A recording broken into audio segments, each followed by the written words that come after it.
This morning, a ship containing 50,000 live sheep and 3,000 live cattle is leaving from Timaru, bound for Mexico.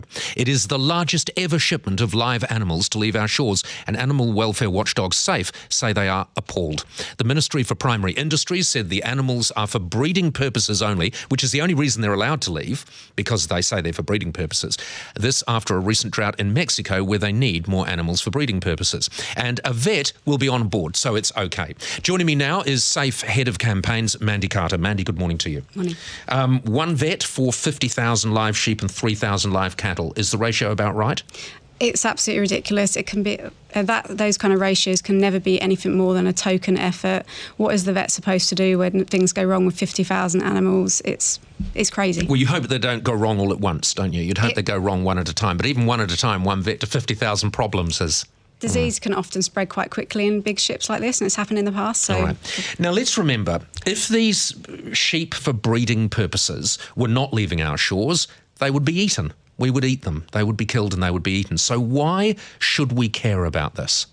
Well, they are going to eventually be slaughtered in Mexico as well. We need to remember that. So they might be kept for some time as breeding animals, but they will eventually be slaughtered. But before that, they're going to go through a horrendous, stressful journey. We're talking about animals that are already very nervous, because that's what sheep are by nature. There's going to be 50,000 of them crammed into a ship for about 16 days. It's barren pens. They're going to be in their feces, extremely stressed.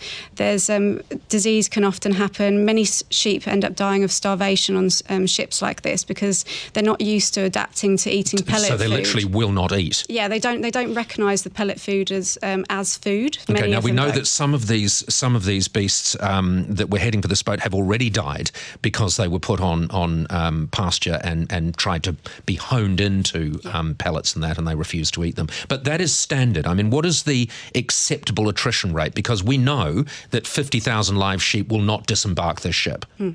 Well, they often look at if this was successful or not based on the number of animals that died, that's absolutely ridiculous. Like, how can you judge the success of something on how many animals died? But there must be an acceptable level, because we know some will die. What is an acceptable death level?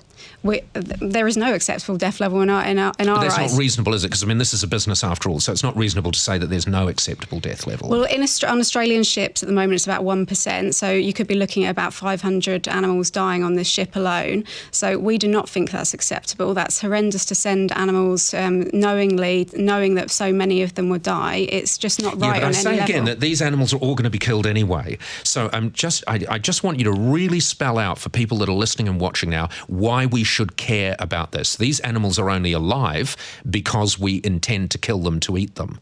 So why should we care about the fact that these ones are going to live longer than they otherwise would because they're going to Mexico?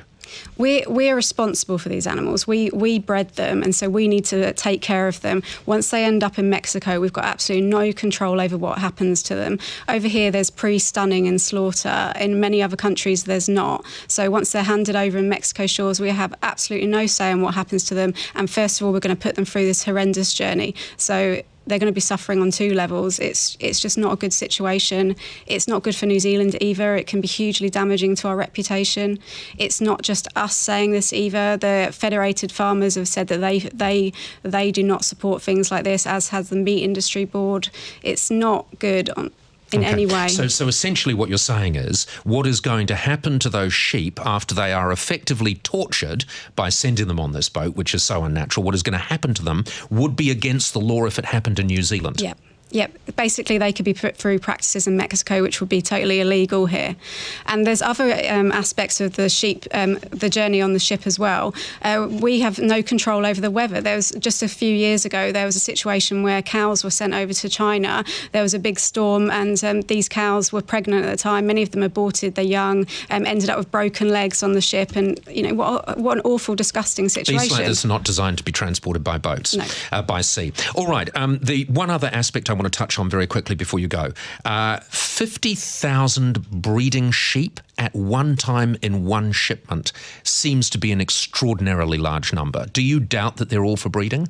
Well, they have said that the guy who's imported them has signed an agreement that they're all for breeding, but who knows what he's going to do with them when he actually receives them the other end. What's to stop him selling them off immediately to someone else for My slaughter? understanding is there is nothing to stop him doing that. Is that your understanding? Yeah. So he could say, look, all I'm going to do is breed with these sheep, and the instant they're disembarked, however many are left, he could sell them all to other farmers, which will then slaughter them. Exactly. Okay. I think you have right to be a little concerned about this, and thank you for flagging it for the rest of us. Thank you. That is Mandy Carter, Head of Campaigns with SAFE.